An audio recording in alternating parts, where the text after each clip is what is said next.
Good afternoon, everyone. On behalf of the Washington Stormwater Center, we'd like to welcome you to today's lunchtime municipal webinar. The correct title, our apologies to Kate, is Addressing Stormwater Issues Using Conservation Districts. And today we are delighted to have Kate Riley from the Snohomish Conservation District. Well, thank you so much for having me today. Again, my name is Kate, and I am a program manager at the Snohomish Conservation District. I wanted to start because we have quite a diverse audience, which is great. I wanted to just familiarize some of you with what a conservation district is. We're still struggling with this ourselves, not really too much internally, but getting the word out there that we are a free service that many landowners pay for. So we, as conservation districts, started during the Dust Bowl when the congressmen, lifted up the curtain and the sky was black and they thought, oh no, we have no jurisdiction because all of this is coming from private property. Alaska is a little bit different, but on the continental U.S., 75% of land is held privately. And so Congress realized we are not going to be able to solve any conservation initiative unless we really start working with private landowners in a voluntary way. And that's really what we're all about. So the feds kind of brought it to the state level and said you can enable conservation districts within your state. Washington is extremely strong as a state. We have 45 conservation districts across our state. We're very, very diverse, but I can say for all of us, we're not your grandfather's conservation district. Especially in Snohomish, we have been tasked with urban issues like many of our communities, and we've evolved. So the program that I manage, the urban program, has as much funding as our farm planning program. We're still really stick to our heritage. We still go out and serve rural landowners, but all the way to high density residential landowners with free technical services. So we are very, very entrenched in the stormwater world and non-point source pollution, because that's kind of the definition. It's not coming from one big thing. It's coming from all of us, and how are we going to solve that? And how are we going to kind of shift the dial with every single individual? I love talking with Puget Sound Partnerships Director Shada Sahadi and how she says, I do not think it should be called stormwater. Stormwater has nothing to do with it. This is all about people and people's decisions and people's behavior. And I'm just reminded of that every time I see oil on the ground like this. And my son and I kind of look at all the weird designs that it makes and kind of realize, we didn't know. That's kind of the bottom line. So, I have an engineering background, and we just had no idea that the concentrations of chemicals, and we heard from the experts last week, the toxicity levels, we just had no idea that that was going to be an issue. So now we're tasked with really redesigning our cities.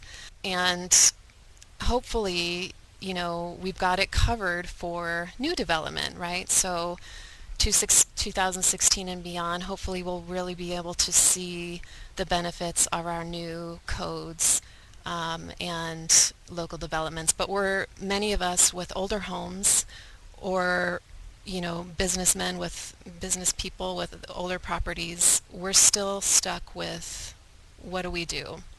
And so that's really where the Conservation District strength lies. We are locally led, and really look towards our community to find local solutions. So, if you have a little kitty in your gutter, I can come and get it. Just kidding. But I just had to throw this one in.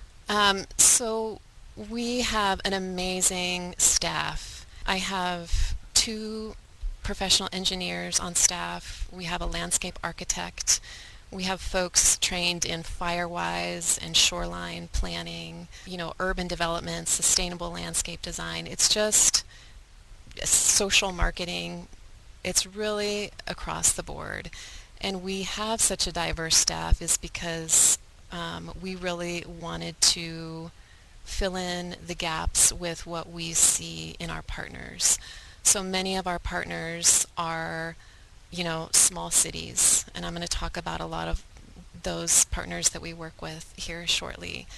They might be one staff that's essentially coordinating the whole stormwater program, and they're out in the field 100% of the time, and they have 10 other pages of the permit that they have to comply with. And so we are really here to serve in a lot of different capacities. We have, because we're locally led and with kind of some different funding opportunities, that allows us to have some flexibility to get things done on the ground. Where conservation districts are really known as the boots on the ground. And, we love our private landowners. We go out every single day. I was just on Camino Island today with 2 different sets of bluff, residents looking at what am I going to do with all of this rainwater that's not only affecting me, it's affecting my downstream neighbors and Puget Sound. So, again, kind of going back to that 75% of the problem is on private property. This is where and when we can really provide some assistance and access in it's totally voluntary. That's the wonderful thing. That's one of my favorite things about working this job instead of maybe another public agency is I get to wear the white hat. I'm not there to enforce anything. I'm just there to help them do the right thing. And we can talk about how that's sometimes not so easy. We are also really striving to work towards cost efficiency. And one way we do that is through our crews. So this is Department of Ecology Director Maya Bellin there in the center with her crew. So she and Ecology has created, it's called the WCC Crew, Washington Conservation Corps. And, these are young folks straight out of college that will be the next, they will be in our offices in 10 years and learning about LID, learning about how to talk with homeowners and to talk with people at the city and deal with real life issues. And so this was a downspout disconnect project for the city of Everett, which was, very, very expensive if we did not use the crew. And I think, just the added benefit of a huge mentoring experience and just having the joy of these young faces around. We're really interested in the long haul, and I think we all realize how difficult this whole stormwater issue is and how difficult it is going to be to truly move the dial or to keep water quality where it's at presently. And, as I mentioned, my background is in engineering, but I've kind of moved a lot into community engagement, but I still joke around a lot with my PE colleagues and friends saying, you know what, you guys have the easy job. It is not easy to try and change behavior, to try and think about how is this project going to be sustainable during the long term. And so, this diagram just kind of illustrates, one little bubble, vision and site plan is kind of the technical side of it. Everything else has to do with partnerships and stewardship and education and all of these pretty difficult tasks, but worth it. And how are conservation districts able to keep going? How are we able year after year able to, think about making a sustainable stormwater program? This is just kind of a funny, I'm trying to make my presentations funnier, so this is a comic we chase money just like many of you do with grants, but we have the added benefit of having an assessment. I'm not sure the percentage, but many of the conservation districts across the state have gone to their local board, their local counties, to get past a tax assessment. And so for us, it's a $5 per parcel, and then I believe it's a 5 cents per acre on top of that. So that makes up about a third of our operating budget. But that not only provides me with, just the base income for us to send out folks, it also enables me to kind of play with cost share funding. Kind of going back to what is it going to take to get people to do the right thing. And we're going to talk a lot about our incentive-based programs in a couple of slides. But so, we're about a third funded through our assessment. I would say a third funded through various grants. The majority are through Department of Ecology and through partners. So we, would co-write a grant with several cities. We've done a gross grant, so that's a grant of regional significance. Participated on that this year, these past couple of years. And, conservation districts also have their hand in the legislative budget. And so each biennium we make a ask, and for different regions there's different pots of money. And so, as I mentioned, this enables us to be very flexible and to leverage other activities. So if you are with a jurisdiction or another potential partner and you're still thinking about long-term funding strategies, I really encourage you to talk with your local conservation district. Some of the larger ones like King Conservation District, they actually give grants. So King CD gives a ton of money toward smaller nonprofits, smaller agencies, even cities doing stormwater work. So a lot of opportunity through us. This is our hometown, Lake Stevens, and it is probably my favorite example, just because we're never going to give up on Lake Stevens, just because it's so close to our heart, and it's actually shaped like a heart. So we initiated a campaign that you'll see called I Love the Lake pretty soon. But it's just so indicative of what we're seeing across many of our communities, playing out right now. So Lake Stevens has a blue-green algae issue. You can see it in this photograph.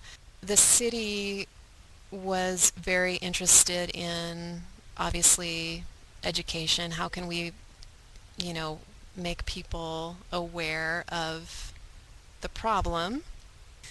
And so we started with high school students and kids. I mean, you would think that kids would be, you could change behavior on kids most easily, but I'm a parent and I'm not sure that's true. But anyway, we started with high schoolers who went back to their parents and their community members just to kind of gauge awareness. And I want to emphasize that awareness building might be the very first step of your campaign or any sort of new initiative. And this is kind of getting into social marketing, which is a hot new topic. And that's pretty much, what's really going to drive your audience. And the really interesting thing, this is not unique. You're going to see this across the whole country when the public asks. They understand the condition pretty much. So almost 100%, a little bit less than, I guess 90%, understand that's either a little bit polluted or somewhat polluted. They know something is going wrong, but when asked to describe their impact on that problem on the lake, So let's see, 78% felt they had no impact or very little impact. So this is the main issue that we in this field are facing with everyone. This is the crux of the issue.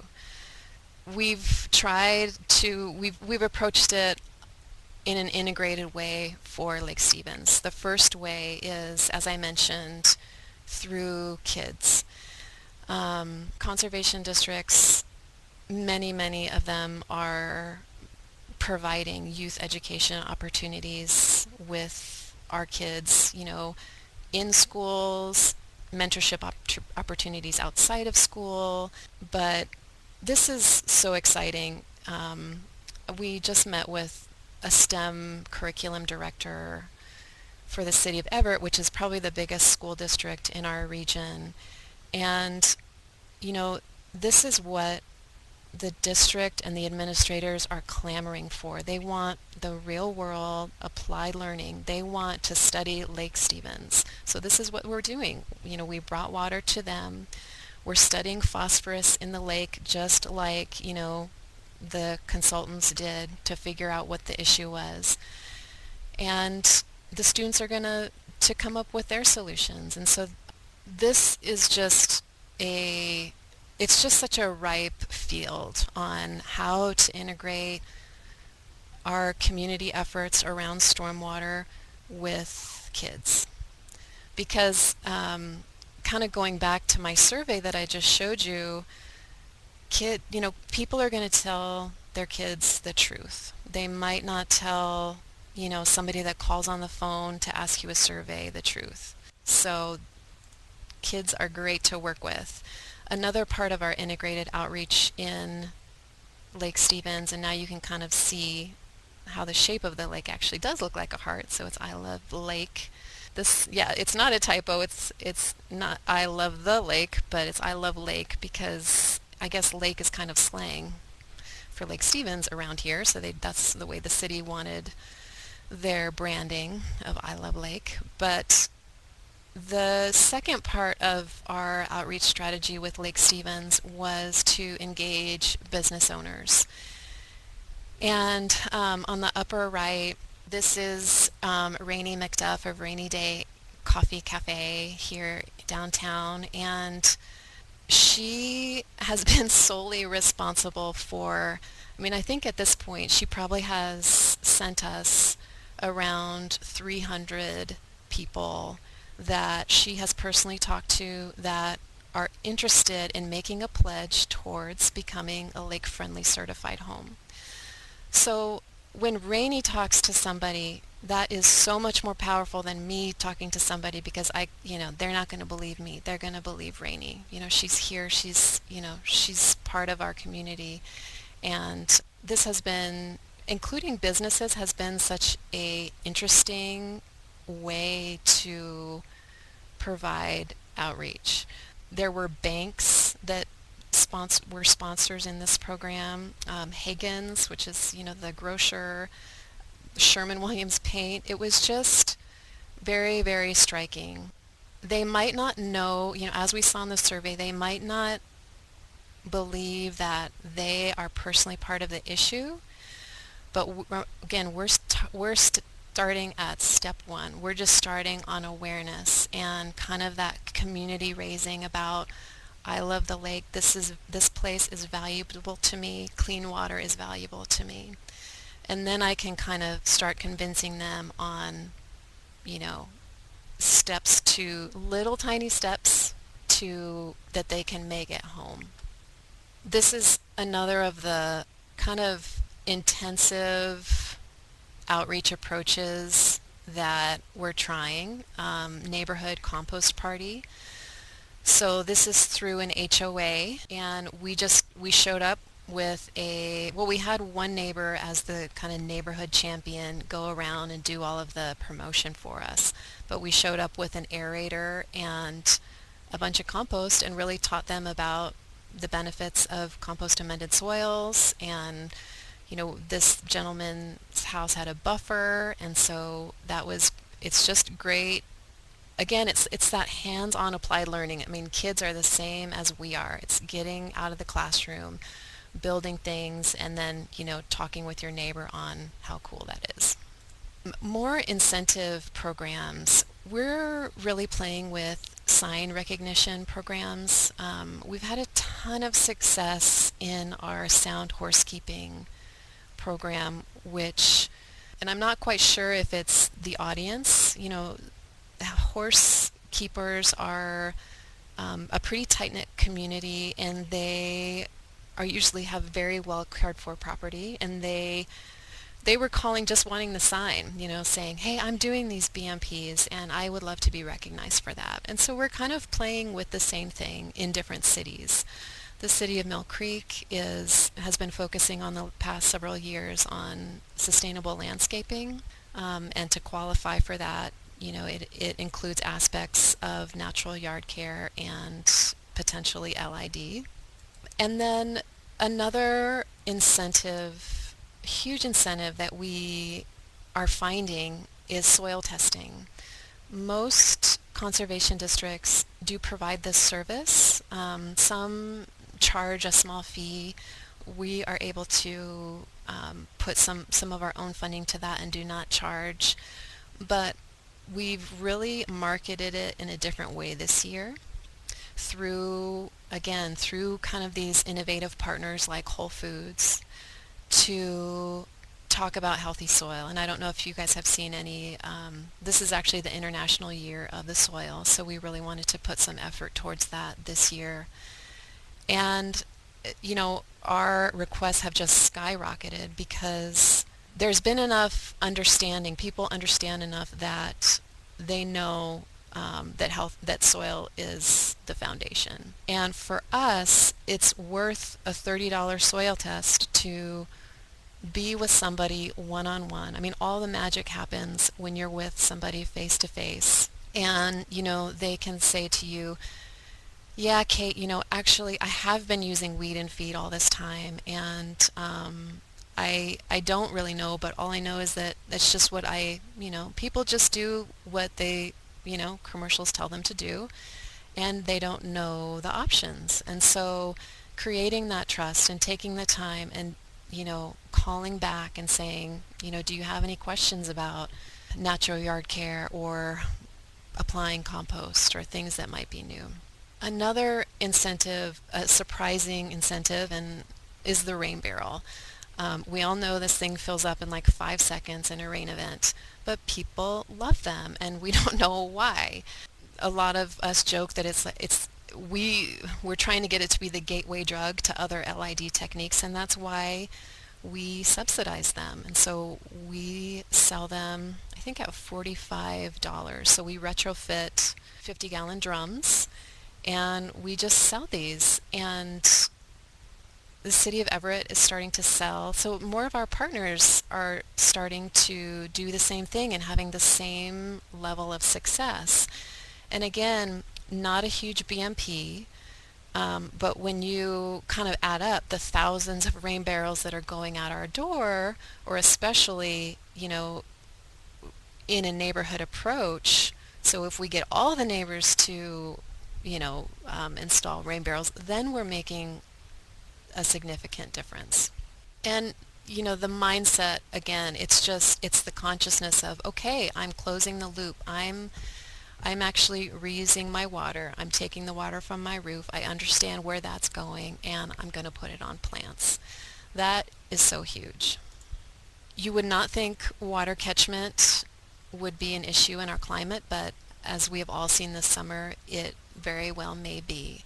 And so we also provide cost share for cisterns. Obviously in a rural environment, it serves multi-purposes.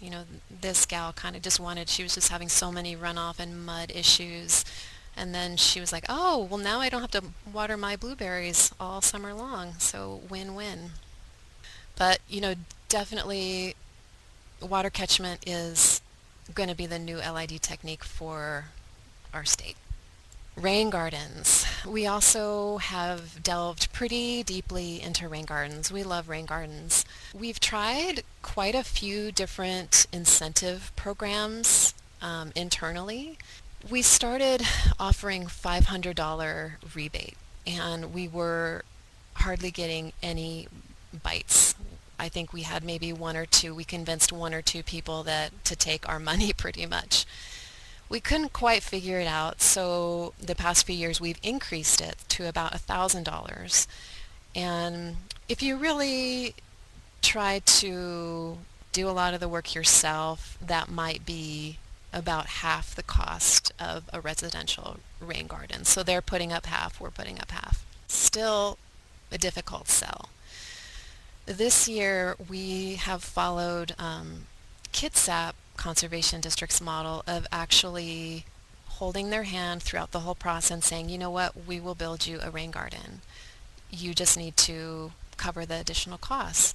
And so our investment is still around $1,000 to $1,500, but we just dig the hole. We dig the hole, we fill the hole, we, dig the trench for piping, and that was a huge barrier for people. Hiring a contractor and doing the whole thing was just definitely impeded a large part of the audience that we were trying to reach.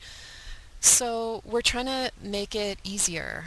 And again, it always, even as I'm talking, it always brings up the question for me, well, what about our private businesses, who are just learning about rain gardens? And, WSU and a lot of conservation districts and the stewardship partners, I mean, we help train landscape professionals every year on rain garden design and installation and maintenance. And so why are we competing with the very people that we're training? And I think that we are definitely open to an evolving model. We're just trying to shift the paradigm to make it more mainstream and to make it acceptable that, you know what, yeah, I don't need turf. I can have something beautiful and functional in my front yard. And then, hopefully maybe providing that we do provide the same incentive. So if a contractor wanted to do this, we would, pay him the same amount. We'd pay him $1,000, him or her. But again, it's kind of that there's still a lot of work to be done, and I think we're really open to that discussion, and creating that niche that definitely needs to be there with our designers, installers, and maintainers. Big one there.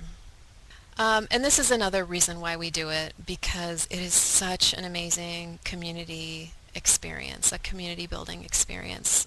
This is a rain garden that we did for a tribal member on the Tulalip Reservation. And yeah, I think it was kind of a added benefit, of rain gardens. Like, wow, all these people are getting excited and they're sharing plans and they're talking to their neighbors that they probably didn't even know.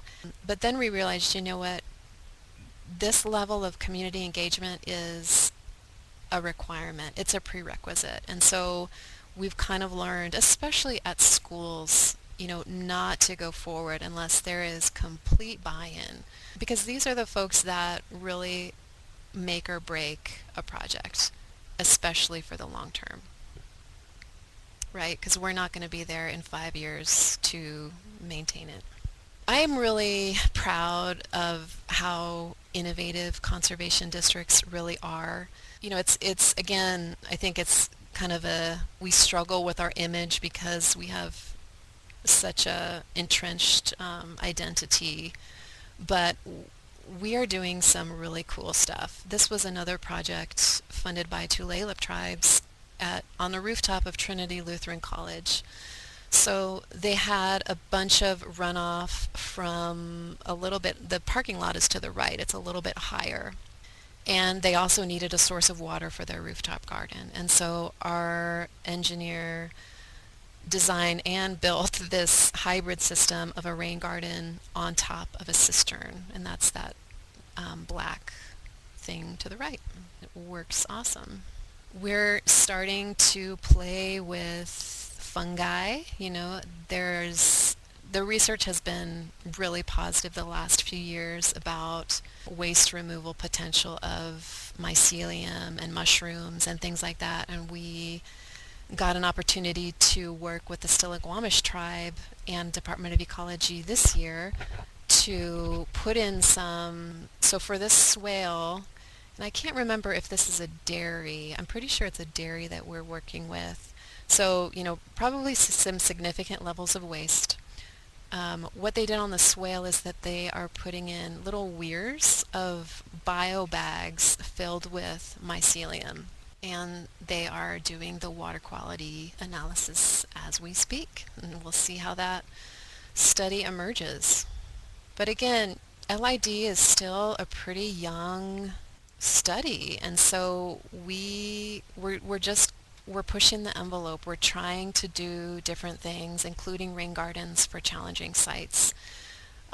This was actually, our engineer just got a patent for this. Vertical underdrains aren't a unusual design, but a vertical underdrain that is cheap is an unusual design, so that is really what he wanted to develop. And so this is our main, we do not design anything other than this. We have found it to be super effective, and again, he's sharing these specifications all over the state and beyond, so we're proud of him. And then the potential for rain gardens in the right-of-way. Again, that interesting interface between public property and private property. And, a lot of jurisdictions have not wanted to go there for obvious reasons. But I think that we all know that the right-of-way is, land that's going to have to be utilized in some way in cooperation with landowners. And so we've facilitated several projects doing this, and if you're listening and you're part of a jurisdiction that you may or may not be at different phases with various departments. I mean, I can just imagine the amount of facilitation that you would need between your legal department and your roads crew and your public works and etc. going on about allowing them to saying yes, we're going to make this commitment and we're going to make this shift. It really helps when they're well designed, and plant selection is so huge on the right-of-way. Maintenance is huge. And so really working with the only people that we can that's the private homeowner.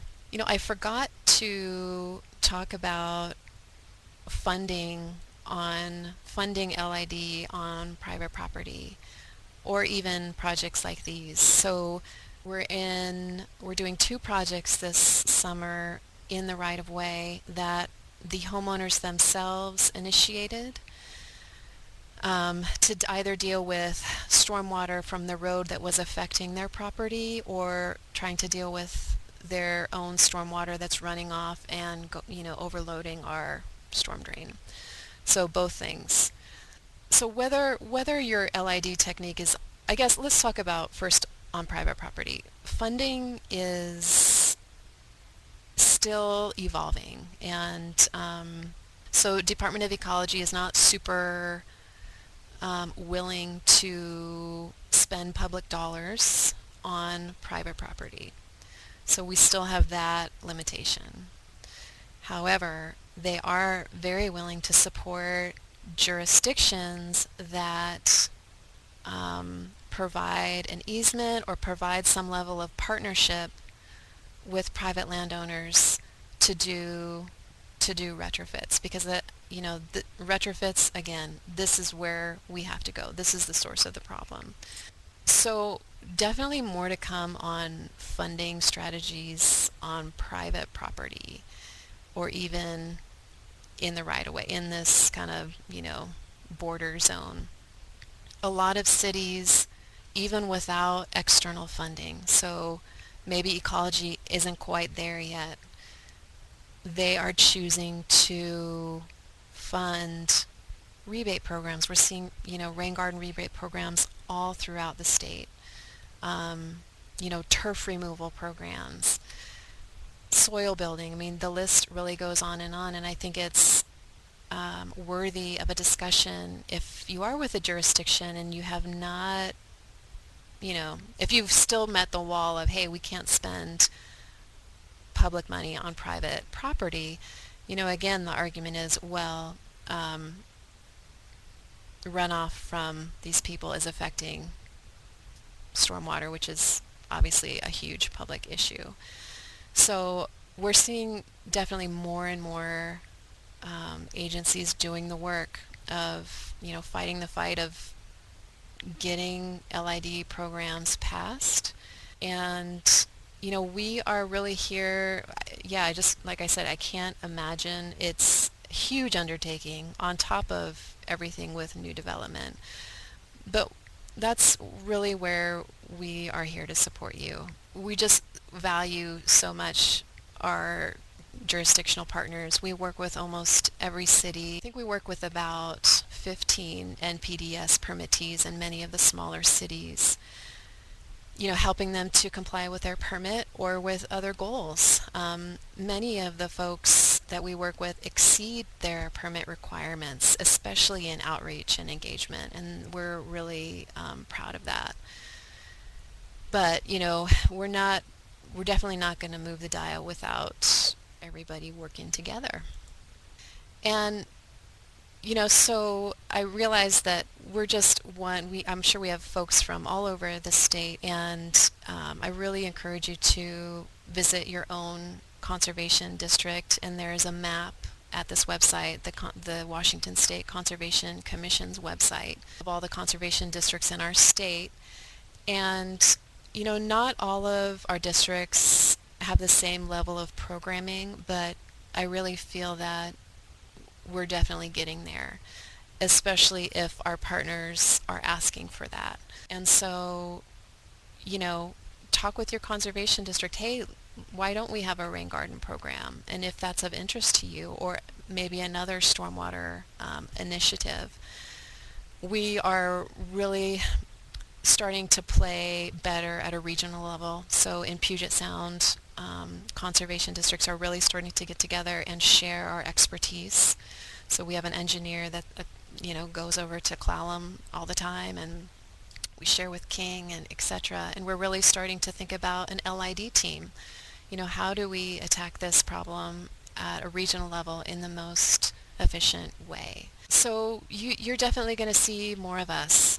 We're growing very, very fast, in partly because of the strength of our funding and because we're at the tables. We're at the tables of these larger planning bodies for coordinated funding, and I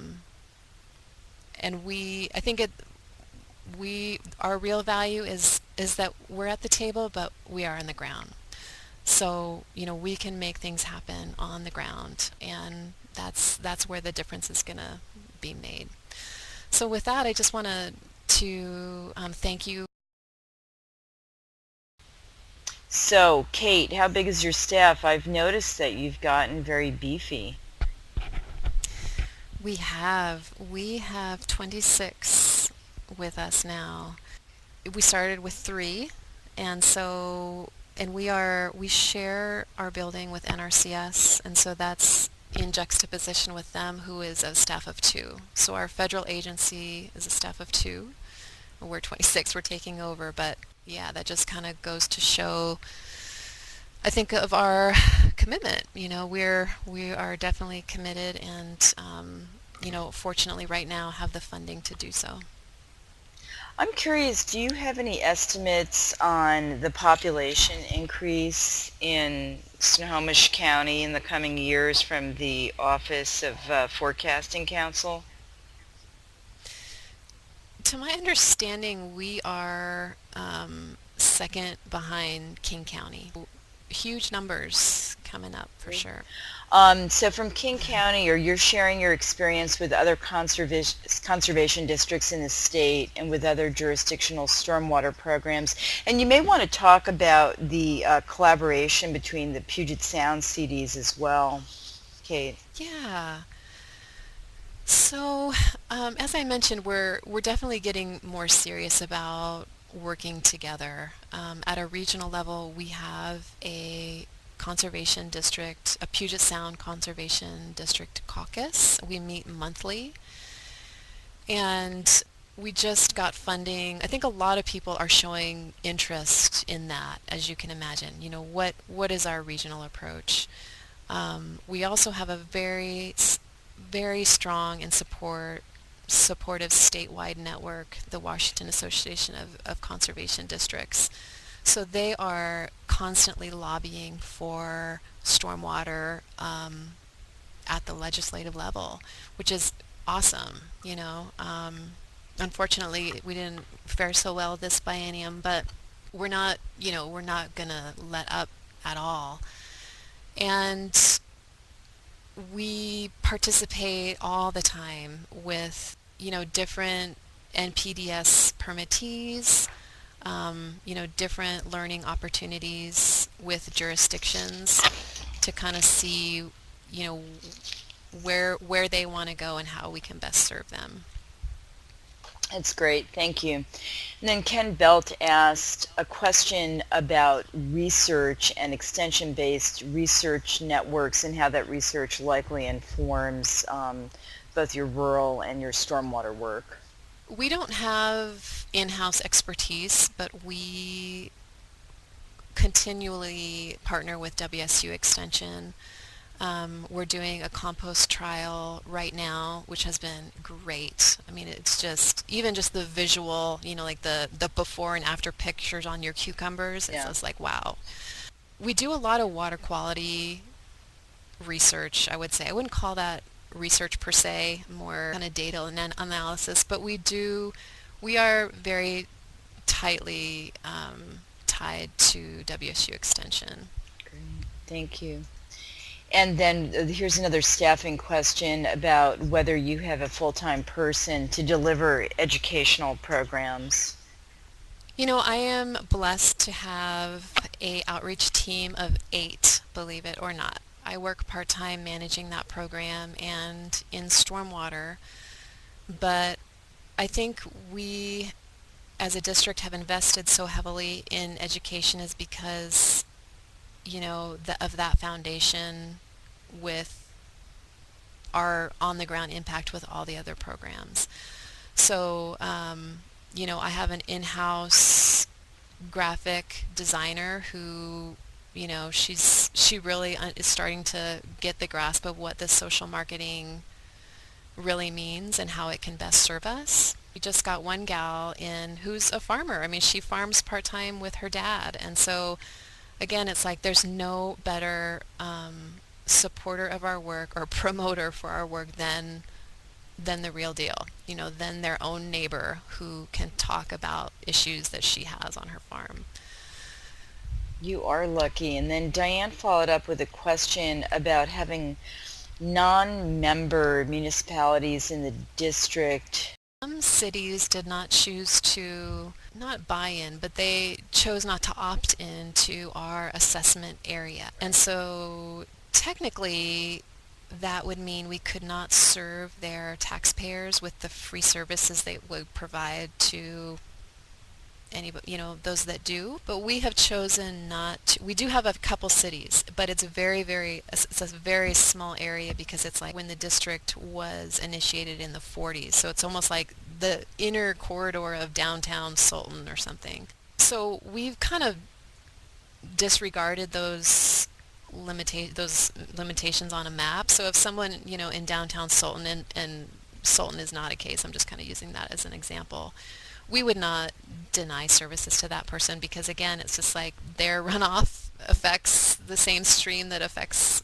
all of us. So just by association, we kind of feel that the natural resource concern is valid throughout our jurisdiction.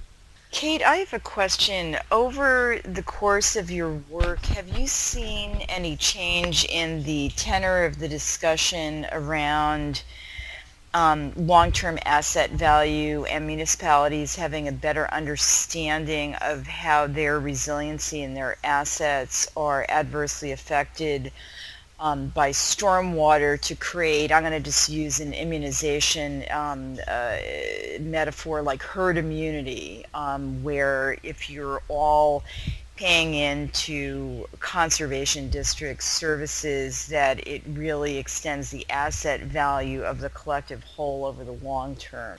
Yeah, I don't know. To be honest, it's such a small portion. I mean, I would think it's like 1 or 2% of the total population is not technically in our assessment area. Right. Um, but your question kind of reminds me of, the value, the monetary value that people are putting on LID. And I don't know if any of you have seen, I know Philomena's on our call from WSU, and she had led me to some stats on the stewardship website on how home values, the percentage of home values that are going up due to having LID and adequate stormwater treatment.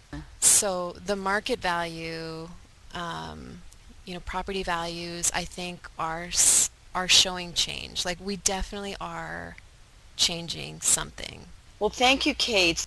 Thank you all.